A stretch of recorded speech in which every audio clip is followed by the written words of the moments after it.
What happens when we stop trying to fix things and we start freeing people instead? Hi there, I'm Greg Venning. Welcome to the Quest in Chiropractor. And in a world obsessed with growth hacks, fast results, and business at the speed of dopamine, this episode is a powerful reset.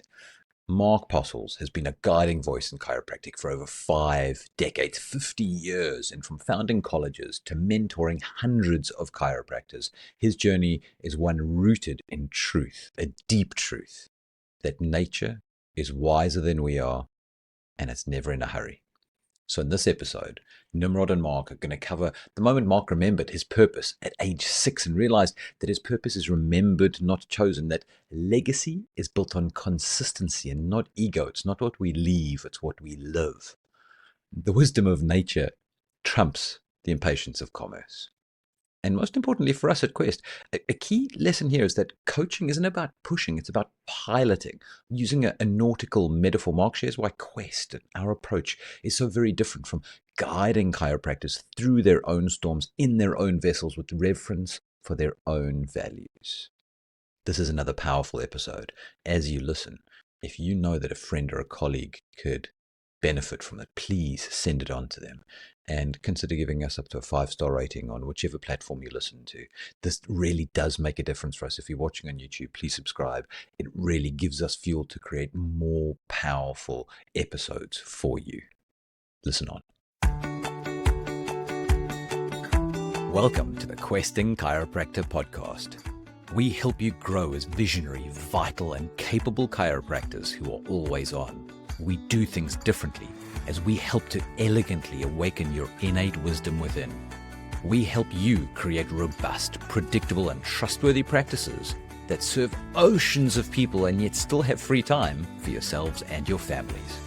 We use neuroscience to deliver better business results so that you can get greater, deeper, and more effective impact in more ways. We are Questing Chiropractors, and this is our story. Hello, Mark. Hi, Nimrod. Great to be chatting with you. Thanks for being here today. Yeah, thanks for having me. It's always a delight and excitement for me to be able to spend some time with you and to be able to learn from the wisdom, reflections, and experience that you have. And on that, I know you don't know what we're talking about today, but I think this week there is only one possible topic that we could be bringing up, which is this week you turned 50. Oh my gosh. Yes. Well, at least I wish it was just turning 50, but 50 years as a chiropractor, yes. Well, actually, probably 50 years as a chiropractor was about 4 years ago, maybe 5 years ago. I think, yeah, we can talk about that maybe too. Yeah. So what do you mean by that? Well, I don't think that we become a chiropractor when we walk across the stage necessarily and when we get a bit of paper. So, my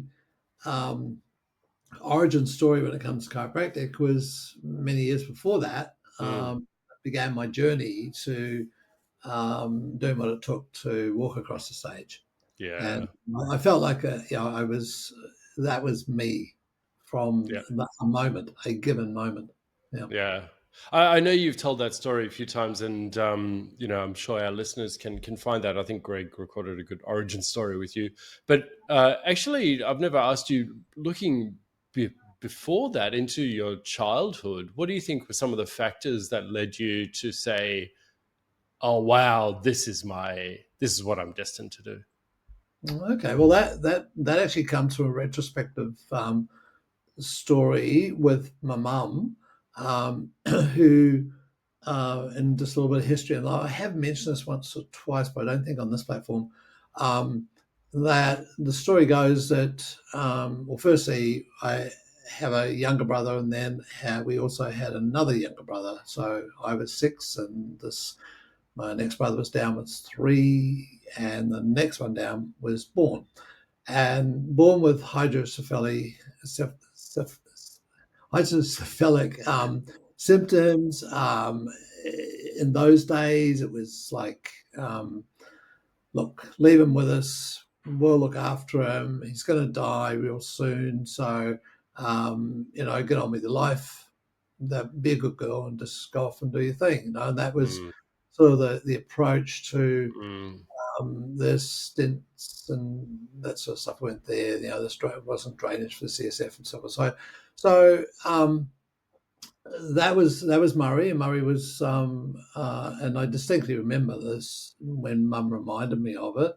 That my habit was as a 6-year-old just started school, was to come home from school, drop my bag at the back door, and go mm, through the sunroom where Murray would lay in a um, little small bed. It was like a bassinet, and I would, as she related, and I didn't recall this until it just resonated and hit me like a ton of bricks, that I'd hold his legs, hold his feet. I'd then go and hold his head, and then I'd tell him I loved him, and I'd go off and play. And mm. that was a ritual, during school days. Yeah. And at the time that Mum relayed that to me, and this was many many years later, it was like, oh my gosh! And this is I was now a chiropractor at this time, and I said that's what I do every day. Yeah. It's like wow. So I think there's certain markers that were there, Mm, that when you start to put the bits together, it's like wow, this is almost like my mm. destiny. So Yeah. yeah, it was sort of cool, and what's been neat about that is to see those markers and other children. In fact, there was a little boy in yesterday who's two and a bit, and he whenever he comes in, he's always following me around the table. When Mhm, I'm checking his brothers and sisters and mum and dad, and emulating just mm, like him. mm, And it's got this mm, little activator, and he pushes and prods and holds arms up and mm. holds heads and holds feet, and it's quite fascinating. So It's beautiful, isn't it? sometimes it's just I don't think it's just a throwaway line that chiropractic shows us. It's sort of there's a resonation that takes place inside people that Mm, listen and observe and allow it to mm. come out. It's Yeah, so if it's I think it's one thing to have a kid who's exposed to us as chiropractors and finds it reverberates, resonates with it on some level by emulating it and seeing it and being exposed to it. But you had none of those things. So if you were to name that quality within you that was there with your brother Murray, and was a no brainer as soon as chiropractic opened its door to you. What do you think that was? um, I don't know. I mean, really, it's there's so many factors that come into our expression of our identity and our persona. So um, I'm sure there's familial memories there. I think one of my higher values is freedom. So Mm, there's history of right down through both sides of the family of having that as a value, and I think that took that on, and maybe there's some genetic components, maybe there's some mimetic components, mm, uh, and so taking that on as being an avenue of setting people free. I think it's like mm, free to be who they are, then mm, they they reach for a bigger purpose. They connect with a bigger purpose. I think you mm, know rather than being controlling and manipulating of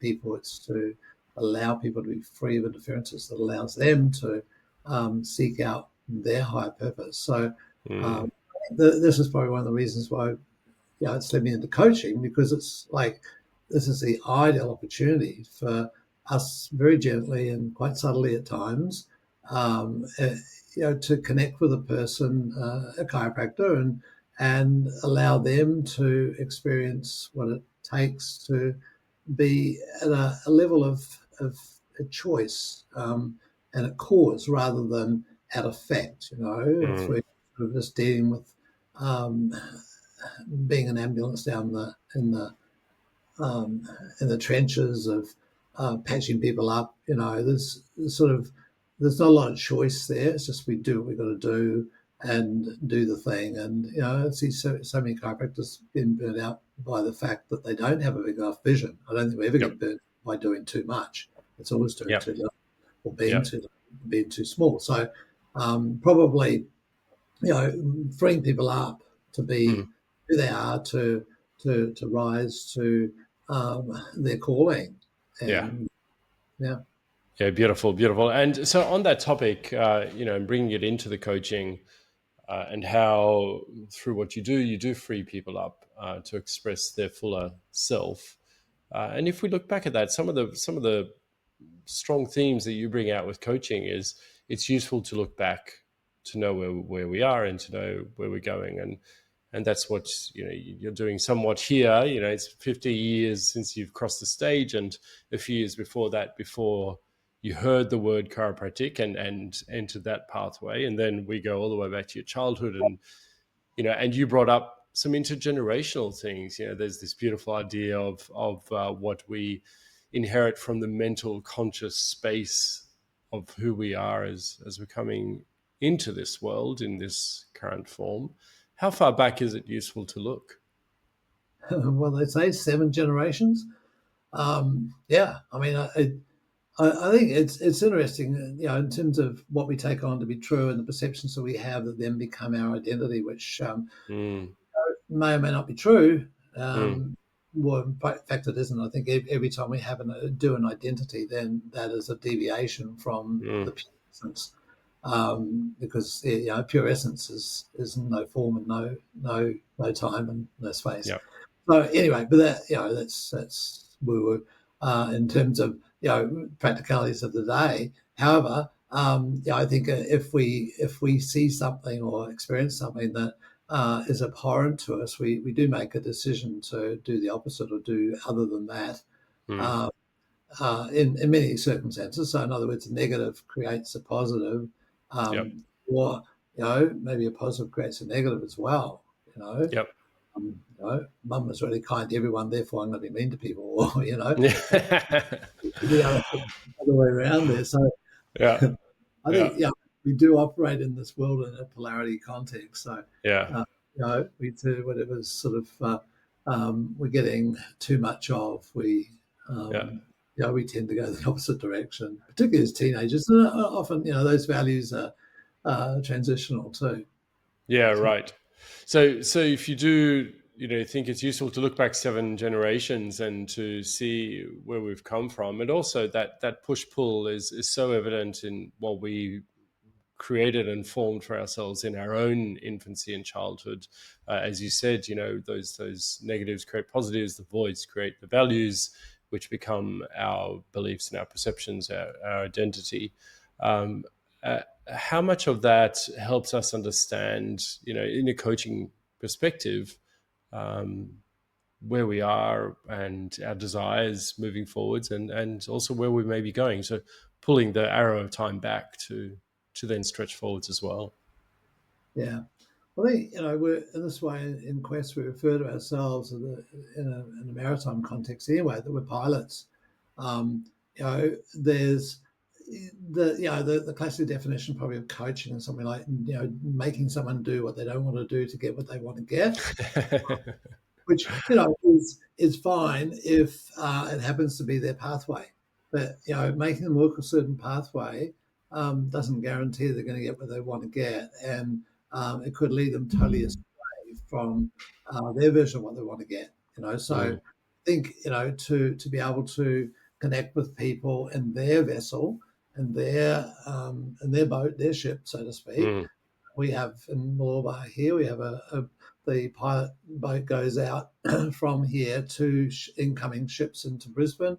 The pilot goes aboard, and no matter what the weather, they always show up. Massive seas and whatever, the pilot boat goes out there, comes alongside the ship. The pilot then takes a leap of faith to grab the rope ladder that goes and climb up the side of the ship, and navigates that ship into through all the different sandbanks and everything that we have in Brisbane, harbour to the wharf. So and then vice versa, he or she gets off and maybe stays overnight and then takes another ship out. So Mm. there's a guidance through difficulty, but it's in the context of the vessel, and the pilot analogy within Quest is one of we'll come into your practice with you. We're not about making you a mini us, a mini me Mm-hmm. vessel, and your values and your structure and your direction, and we're here to guide you through some waters that you won't have charted. You haven't yet charted, because in the case of Brisbane, those waters change a lot. Every heavy rainfall, the sandbars can move Mm. a matter of meters, Mm. and sometimes that can be the difference between the ship getting grounded on shore and not. So I Mm. think the job of the pilot then is to be aware of the vagrancies that present to us, but at the Mm. same time respect the fact that the ship is the domain of the Mm. inhabitants of that ship and the company that owns it, or whatever the case may be. So, Mm. yeah. Yeah, very useful analogy, and it's one of the things I absolutely love about Quest, that we're not trying to force something to be something it's not, because that's not useful. That's a very limited game, isn't it? And also that it's useful to have a ship that can bear different weathers, because those are bound to come up. And even looking at the 50 years since you crossed the stage, chiropractic has changed a lot in that time. It's not even a half of the chiropractic lifetime since 1895. But it's probably one of the periods in which there's been the greatest number of external storms in society, starting with chiropractic's desire to define itself as a spine biomechanical therapy, Mhm. to the colleges that have come and gone in that time, moving into the information age, and more recently things like COVID, and now we've got AI. It's been quite a changing environment in the 50 years that so far that you've been in practice. Yeah, it certainly has, and to have the privilege of sitting at the foot of Marshall Himes and Thompson and Quigley and Strang, Mm. and I mean these people are legends in Mm. in the chiropractic development of their history, and the school under Dave Palmer, and so there's a certain time of innocence. I think after the Vietnam War, there was, and probably after the Second World War anyway, but there was a time of innocence, and at the same time a willingness to just do what it took. So Mm. the chiropractors of the day would travel incredible distances and do some pretty heroic things in order to get Mm. to college and to stay there long enough to graduate. Which included working illegally and all that sort of thing. So I mean, it was interesting.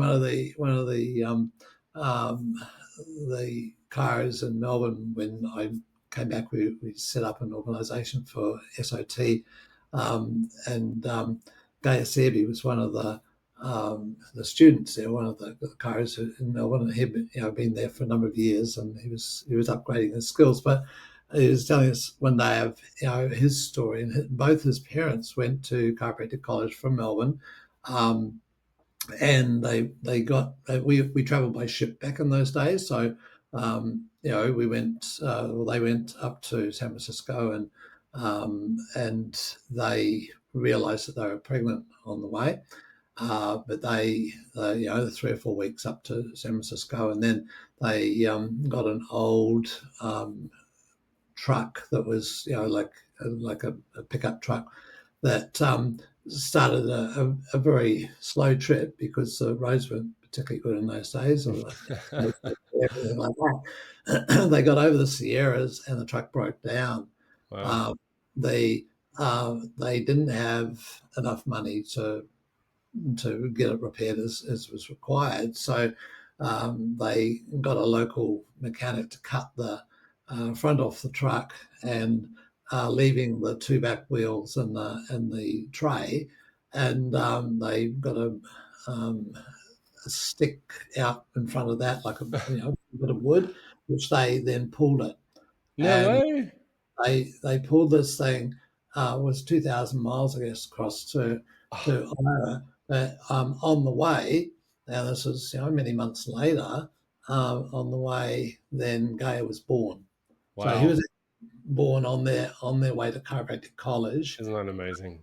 and so the time distortion there is that chiropractors of old probably had a greater appreciation for things do take time, Mm, um, and that I mean I can recollect I was 19 when I found out about chiropractic, but I was mm, 22 when I started, and that required getting back down from Canada, getting back down to Australia, New Zealand, working mm, in the mines in Australia, having to meet Jackie on the way, so my wife now on the way, and then getting back to another ship to catch up to the States. So that mm, that took a year and a half, 2 years. mm, You mm, know, and probably those sorts of things were quite commonplace at that time. mm.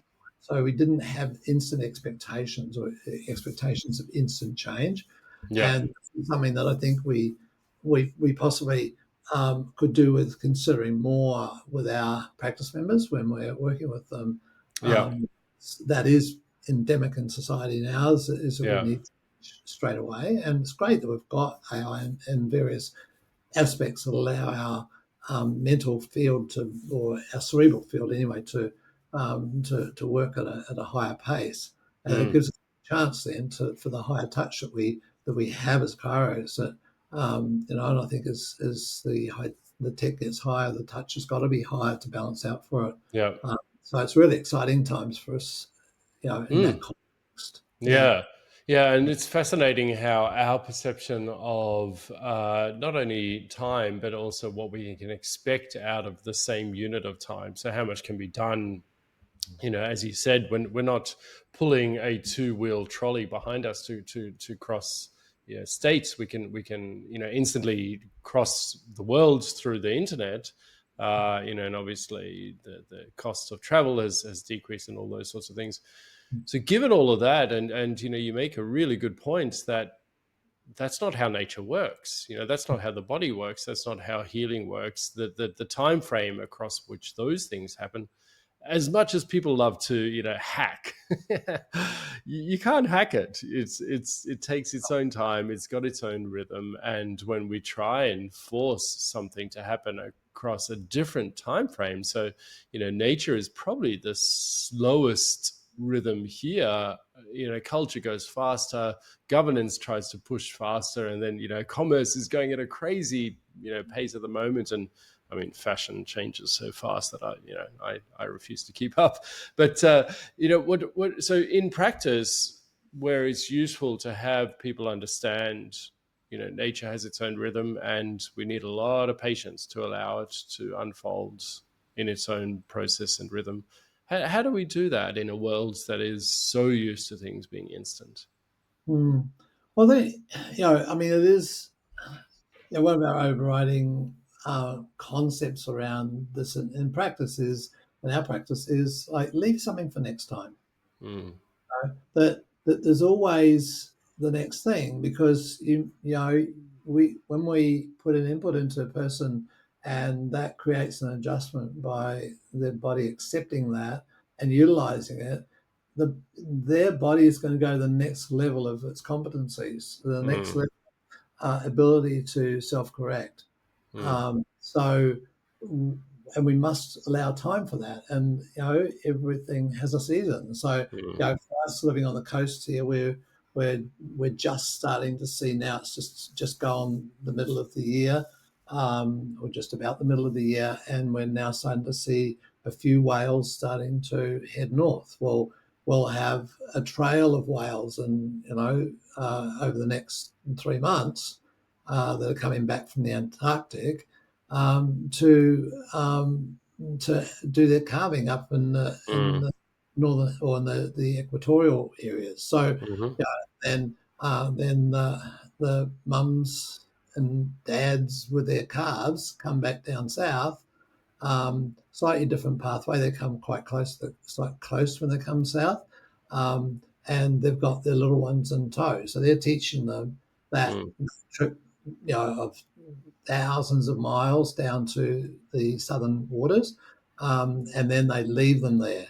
Mm. And so there's a rhythm to that. Mm. They'll make several trips before they carve themselves. Yep. So there's sort of a cycle that's not just even a seasonal one. It's not the four seasons. It's way Yep. long. Yep. Um, so I think the importance of nature and the messages that nature has for us um, Mm. are very valid when it comes to working with our people. Now, one of the things that we don't always get, as human beings, because of the speed of things, is the cause effect relationship and the Yep. recognition, that something that happened some time ago in terms of micro trauma, be it physical, chemical, mental, emotional, Mm. going to be some effect there or co-effect of microtrauma. Yep. And so when our people recognize that, we have a model called the journey, which a lot of our introductory work with our practice members is based on. A lot of our work within Quest is Mm. based on a recognition that there's a cause-effect relationship. Things don't just happen. Yep. There's always a stimulus and a response to that stimulus Mm. in whatever way the human being is able to adapt. So I think when chiros get that, and they get the purpose for their existence is to look at be a facilitator of that transformation that takes place when the person recognizes that this is not an event, this is a process. Yep. Changes their dynamics of the world. It changes Yep. the way they do not only their health, but also their relationships, their businesses, and so Mm. forth. So I Mm. think within that, then the Quest procedures for lifetime care are a way in which that can be rolled out. To Yep. have a systematized way of waking people up to the innate wisdom that lies within, Mm. and the violations that we do as human beings to our systems. Be it Mm-hmm. we have the food we take on board, the physical activities we're involved with, and so forth, and encapsulating all that is the chiropractic lifestyle. So it's allowing our lifestyle then to be one that enhances life rather than one that negates and ultimately destroys life over time. Yep. Yeah. Mm. So, a lot of even the languaging that you use there is process focused. So, allowing people to transform and to see that we're in line with nature's rhythms and that these things unfold. These are process, not event Mhm. focused things. And, looking, as you said, with the journey, when we look back to see what are the various micro causes that have brought someone to this point. And we usually look back to their infancy, conception, and before, to how they were welcomed in at that stage. But as you said in your own introduction, it can be useful to look back multi generations, right? Our inheritance goes further than that. And the more that we can step back and see this wide expanse of time stretching back for us, and that's the way that nature works. The model of the journey, the Quest procedures for lifetime care that are in line with that and supportive, and they derive from that to allow us to see this beautiful unfolding that happens. And as you said, in practice for us, not only to leave something for next time, but also when chiropractors try to do too much, it becomes mechanistic and forceful. And it's not respectful of the fact that the adjustment you give may happen in this moment in time as an input to the system, but it unfolds with repercussions and consequences over the next minutes, hours, days. And so it's a process that happens. Yeah, and it's so fascinating. Once the pre-framing has been done with that, and people get that journey concept of, starting from a point and going through a lifespan to another point. Mm, It's a two-dimensional thing, but it's not. When they realize that that is part of that journey, then mm, they they shift their way that they do their behavior. mm, As daily behavior, but also their chiropractic behavior. They see the relevance, mm-hmm, or, not just an intervention. It's a relationship that we go through, that yeah. we're engaged in, and that's I think one of the most beautiful things about being a chiropractor is Mm, that we are part of people's lives, and I think we're. I mean, at a bigger picture, we're probably part of everyone on this planet's life. And at a smaller picture, it's like everyone we've ever met, we have an ongoing relationship, mm, even every little bit rubs off, so to speak. Obviously, yep. people we're with a long period of time, we have a real heartfelt commitment to and a relationship with. That's very, very strong. But Mm, that goes out, that goes way out to even just casual relationships. A practice member who just comes in once and then disappears. We're a reference point for them yep. going. So there's we always go with them, Yep. and they always go with us as well. Yep. Absolutely. Absolutely. And so let's stretch back a little bit further before we look forwards.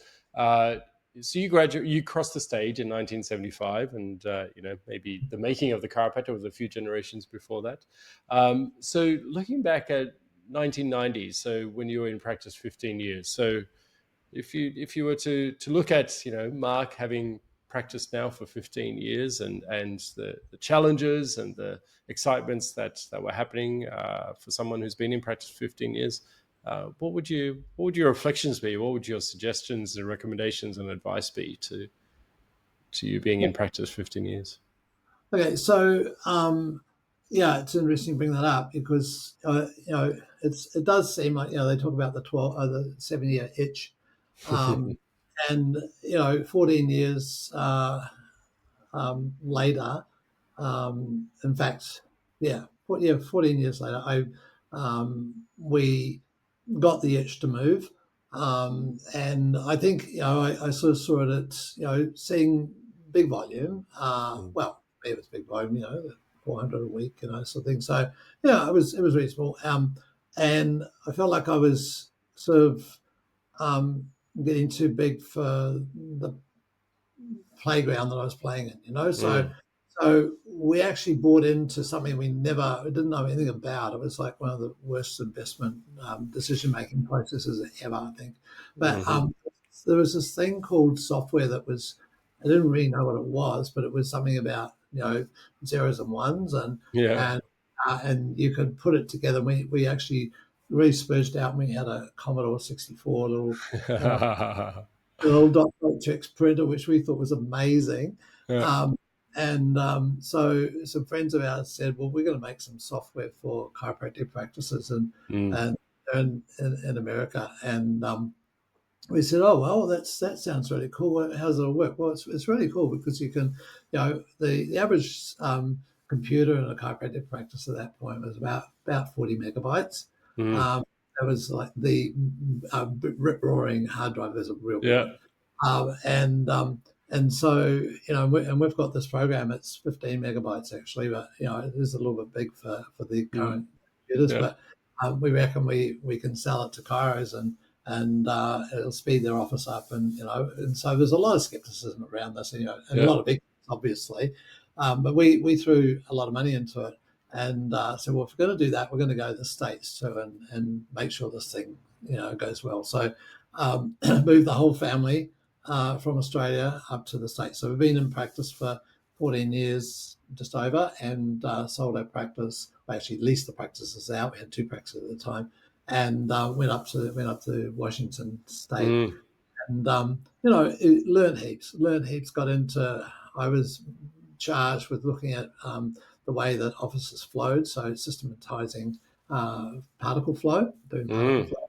So I went into over 200 chiropractic practices around America, and how we can encode every step that people Mm-hmm. talk practices, and bits of information. Well, the steps of the information took, and so that was a 3-year sojourn. So it was a sort of a quite an expensive at the time, although a package came along and took up the company some 20 years later, and we did very well out of it. Mm. But at that point in time, it's like, oh gee, we better cut our losses and get back and do something we really know Yeah. how.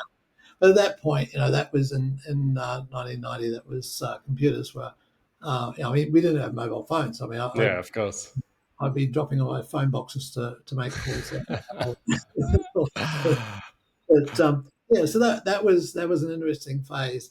And at that point in time, there was this beginning of this thing. The internet wasn't there at Mm. that point. It was a dial-up system for software support, and it was very clunky. It was all DOS based. It was menus and very, very clunky. Well, by in those days it was a whiz bang. Revolutionary. One Yeah. stage, I remember the designer said, "Look, tell you what, I reckon that one day there's going to be a 1 terabyte hard drive. Now, it will probably be bigger than this building." Yeah. Reflect back now and pick up your iPhone with Yeah. 4 Yeah. gigabytes. Anyway, so there was, but it gave me a chance to look at what was happening within chiropractic. I think this is a critical thing here, that Mm. the days of innocence were probably the 70s. Then insurances start to become more of a thing. And through the 80s and into the 90s, there was just milking the insurance companies, Yeah. going down the ambulance chasing pathway, and so there was just so much. I mean, really, it set it up for into the 2000s as well. Although Mm. the sobering part about that was the .com bubble. So once again, there's been ups and downs throughout the world. I mean, when we left Australia in 89, 90, its interest rates were 23% for loans, Wow. and we Yeah. were getting 18% in the bank for Amazing. our. So, but then the .com bubble hit, and then that Mm. in 2008 hit, and so forth. So there were ups and downs for that time. But I think we were very much about the next best thing in terms of Mm. our material objectives in the 90s, and Mm. then it was a sobering time more through the 2000s. So that brought us, a lot of us, back to reality, and particularly those who had gone down the insurance path, because the Yep. insurance companies are now really cutting back on Yep. chiropractic, and I think that's been a real godsend personally, Mm.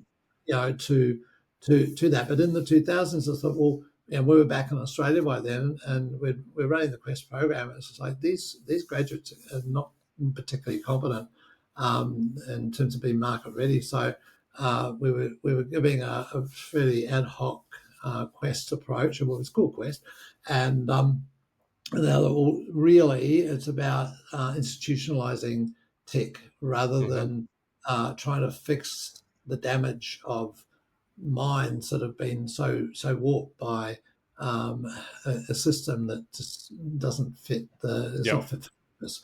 So that's when I went on the board of the New Zealand College of Chiropractic in 2001. It was, and that was a project and a half, but it was because we were counting paper clips when we first started, and Mm. so we could have lost our houses and our assets as It's direct. guaranteed. Yeah. Yeah, we got through that, and that really blossomed, and so that led into Mm. the about 10, 12 years ago now, getting together with some other amazing chiros and creating the ACC in Mm. Australia. I think that to create something that has longevity, that goes way beyond us, Yep. and institutionalizes the essence Yep. is really important. And it's an above down, inside out phenomenon that is lacking within the university system, within the government systems. Very Governments much. they tend not to do much with love. It's No, not. no, and as a result, lacking through the graduates as well. Yep. Not talking about them lacking love, but more that idea, the essence of chiropractic oozing through everything, as you said. Where it does naturally express itself with everything we do in practice and everyone we touch. Whether it's the people coming in, the people who are no longer there, and everyone we get to serve. And so you started talking about what really is this deep humility that allows us to think about a legacy. That mindset, in which way will what we do have an impact by posterity? And we talked about the intergenerational looking back, and there's also that intergenerational justice looking forward. So considering the multiple generations ahead, and all of that is woven into this paradox of, well, actually, amongst all of that, we're just an eye blink in the cosmic timeline, aren't we? Yep. So just to finish up here, how would we start to look at the next 50 years that you'll have in practice, and what will happen as an impact beyond that? Yeah. Well, I think the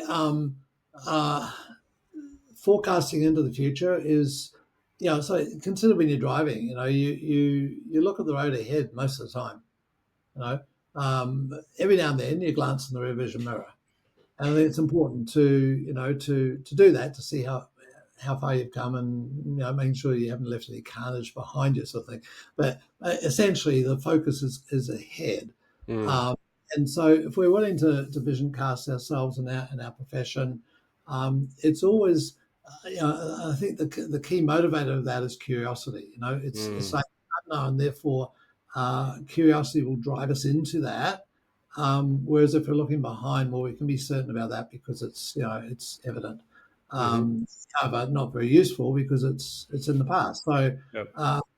and yet we've got to learn from we must learn from that. So we learn from the past, but really we project into the future. So I think for me, one of the key elements of my 75-odd years on this planet has been keep curious and keep investigating, keep learning, invest in your own learning, invest in always. I've always had a coach, always, right, all the way through.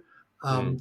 Have someone who asks more of you than you ask of yourself. Mm. At the same time, it has the respect to allow you to develop yourself in the way that you're destined to develop, and allow the challenges to come so that the actions can be toughened and hardened, and the position can be more resilient too. So, I think that's the combination of that, where we can identify, okay, what can I leave that's going to allow ourselves to be better as a profession, and for me as a person. And so that will dictate the actions. And so, part of this is, for me, I've sort of a bit of bittersweet thing, because when I came into chiropractic in '75, I think things were simple and yet very, very powerful, Mm. and that's been lost, and Mm. degree amongst the majority of chiros, I think. So, I feel like I've let the profession down. I've actually, um, you know,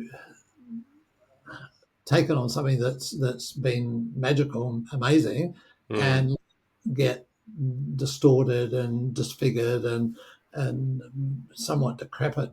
So, part of that for me was the actions relative to the colleges, Mm-hmm. is to get the colleges chirocentric, to get the certain techniques I'm wanting to get behind, to get them on the as an offering that is, doesn't matter who's offering it. There's a consistency within that offering. Mm. So, SOT and then later ABC as well. Those are two of my passions. So, making sure that they were well structured from the onset, And I think that way we can have a ripple effect whether we're involved with it or not. I'm not involved in any of those organisations other than the ACC now. So, that's, I think, the best we can hope for. And it's not about leaving a legacy as such. It's just about doing what you're curious about right now. You need to learn and apply and innovate. So, just and it's all fun. I mean, that's the bottom line. It's not worth doing. So it's like, hey, this is a joyful situation. Let's just wait till the morning comes so we can jump out of bed and Absolutely. Yeah, I think sometimes in terms of legacy, we start to think, it needs to be about my own, name for posterity or wealth for posterity, or this kind of long-term ego-driven desire to have something, be there beyond your mortal body in a way. That long-term goal, I mean, it's impossible to think, look at what's changed in the last 15 years, let alone, since you crossed the stage. But the one thing we can do is lean into curiosity, lean into what we love, lean into what makes our hearts sing. What is our sacred project? What is it that is truly aligned with our values? And just to round this off, we looked back in time, we've looked forwards in time, and really the thing to do is to be totally present where there is no time. Yep, totally in time, absolutely. Or where there is no time. No time, no place, just here, exactly. just now. Exactly. Yep. Yeah. So maybe for some chiropractors struggling to do that, and just some finishing remarks around that, how is it we can create a practice in which it is fun, we're jumping out of bed, it is the impact we're having for posterity, and we're doing all of that through our curiosity, through our values, and through absolutely being present in this very moment where there is no time and no space. What would you say? How do we help chiropractors who may be struggling with that? Well, I think looking at your why. So, and that could have been the day that you decided to become a chiropractor, and that may not have been the day that you decided to go to college. It could have been 10 years after you graduated. But the day that you got that thing about tech, or that feeling that this is me, this is my expression, and then living true to that, and constantly investing in yourself. Just that's the best investment we can have. All the different modalities of financial investment are nothing compared with the investment in self and one's education and one's development. So, really, if we're looking at a key, I think that would be it. No courses. No matter how many times you've done that particular course, no course has nothing yet for you to learn. You can go the same course, many, many times over. And I remember we went to Parker seminars many, many times, and the top flyers in the country, I think, were going up to Parker, doing Thursday night with Jim Parker, which is an hour and a half of him going through exactly the same board, the same diagram, the same talk, same jokes, same humour, and they'd then turn around and fly home the other side of the world, because they made a new distinction out of something that was extremely intense and never have the same meaning. Every time you see it and hear it, it's different. So I think generalizing that out and seeing things in a new way every moment, it's like a state of neoteny, where we have this childlike fascination with how work allows us to stay fresh and young and growing and green, and innocent. Yeah. And again, in the expanse of cosmic time, we are but a blink. It's absolutely nothing, and it humbles us, and it also is such an honor to be able to experience this moment and to see how we can impact this very moment and the next, which is some of that beautiful idea of evolution that chiropractic weaves into to all that it does. Yep. Well, Mark, thank you for the past multi-generational impact that you've had and the future multi-generational one that I am certain you are having.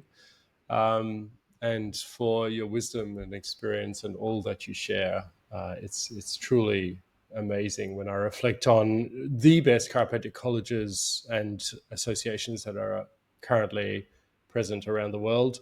Your hand is in all of them. So you're certainly doing something amazing. Well, thanks, Rod. It's my pleasure and privilege. Yes. Yeah. Thank you very much for the chat. Right. See you soon. Yes.